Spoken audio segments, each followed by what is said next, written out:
I didn't think it mattered whether I explicitly invited God into my day, and so I just didn't.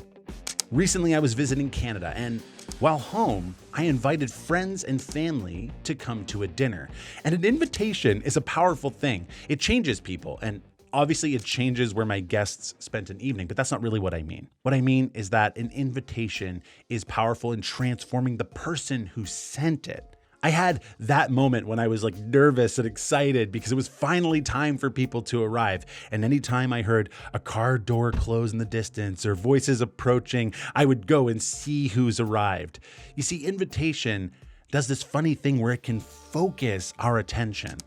And obviously I set out food and chairs. I was wearing a nice enough shirt and I had trimmed my beard like we all do when we have guests coming over. You see, when we extend an invitation, it says that we're ready to receive people with food and with warmth and with welcome. An invitation is a declaration of our intentions to respond to another. Invitation transforms our attention and our intention. So Brother Lawrence was a 17th century French monk who tried to live his life in continual conversation with God and with an ongoing awareness of God's presence. Epic ambition. Brother Lawrence never wrote a book on his practice of the presence of God, but we do have a collection of letters that he sent to a friend, and that's been published. In one of his letters, he wrote about God as a visitor. You would think it rude to leave a friend alone who came to visit you. Why then must God be neglected? That quote hit me. You see, as part of my faith journey, and even as a full-time pastor, sometimes I was so focused on doing ministry that I actually spent very little time inviting God into my own life. I was able to tell people all about what the Bible said. I could teach a class on doctrine. I was even getting a handle on the philosophical arguments for God. But God felt more like an idea that I understood than a person I was actually expecting to hear from. You see, in Canadian culture, sometimes we'll say something like, come by anytime. And what we normally mean by that is we like you a lot and we would love to have you over many times.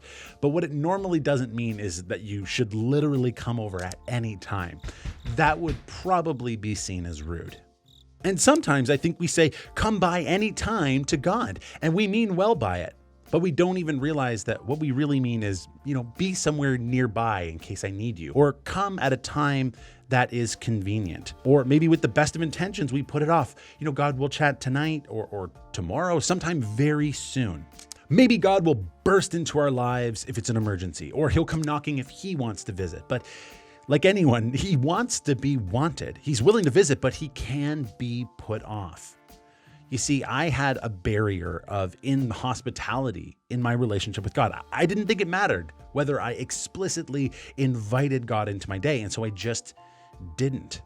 So lately I've imagined that God will come visit as often as I invite him. After all, the Bible says that he's eager to know me, so why wouldn't he come if I opened my life to him? Right? And I think I'm seeing how it's transforming my attention to his presence and my intention to respond.